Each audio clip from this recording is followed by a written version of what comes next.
I wouldn't be boxing if it wasn't for Muhammad Ali. My parents were huge Ali fans, boxing fans, and as a youngster growing up, seeing how specifically Muhammad Ali entertained my parents, and you know, he was always the talking point, you know, talking about how great he was, you know. And as a kid, I wanted to be that guy, and I wanted to be on a TV. I wanted to be the guy that, you know, the world looked at, and he was the biggest inspiration for me growing up. And even as an elder, when I got to my teens, and I actually looked at in depth, you know, the stands he made, like the Vietnam War, and you know, for race relations, all the humanitarian work that he did, you know, throughout his life of campaigning. It shows, you know, he was one of the greatest, you know, inside of the ring, if you're looking at a purist technical boxing side of things, and then outside of the ring, you know, he really did live it. And for me, you know, he doesn't get any bigger or better than the greatest of all time, Muhammad Ali. It's obvious that he's had a big influence on your career from what you've just said there, but am I right in thinking you actually campaigned to get him an honorary knighthood? Yeah, I did do. In February, you know, I sort of campaigned. I got like 25,000 votes on a change.org to try to, because I realised his health wasn't the greatest. But, you know, I thought there was they were talking about him coming over to the Ali exhibition at the O2. So I thought, you know, what more can we do, you know, as a country than give him our highest honour?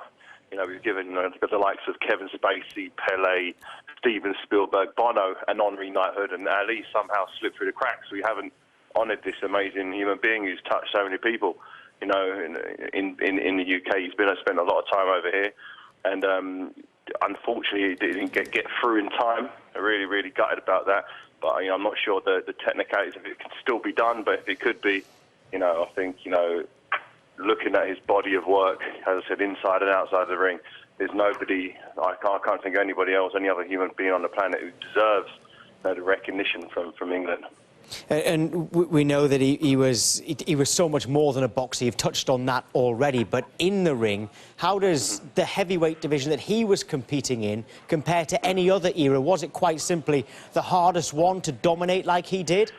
Yeah, he had some of the toughest, strongest, most durable fighters around. You know, compared to the fighters of today, you know what he had to go through, the struggles he had to go through being a black man in America, you know, growing up in, you know, the 60s, and, you know, it's the 60s, 70s. It was a tough place to be. But, you know, he went to the Olympics, he got a gold medal at the Olympics, and he was around, you know, George Foreman, Joe Frazier, Ken Norton, Larry Holmes, some of the greatest ever heavyweights of all time, and it was all around at the same time, and they all fought each other, and they all gave their lives and souls to the sport of boxing and to the fans. And that's why I believe, you know, the Ali era in heavyweight boxing could be considered the best ever era in heavyweight boxing. You know, I don't think we can compare to it nowadays in any way, shape or form. You know, they used to fight for 15 rounds. The gloves they wore had barely any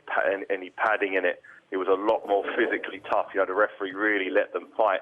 And I think us heavyweights nowadays, you know, I think we're a bit soft compared to, you know, what these guys used to put themselves through. Plus, they used to fight so regular as well. You know, only fighting, you know, once every 2 or 3 weeks on some occasions. That shows that, you know, the physical condition he was in was tremendous.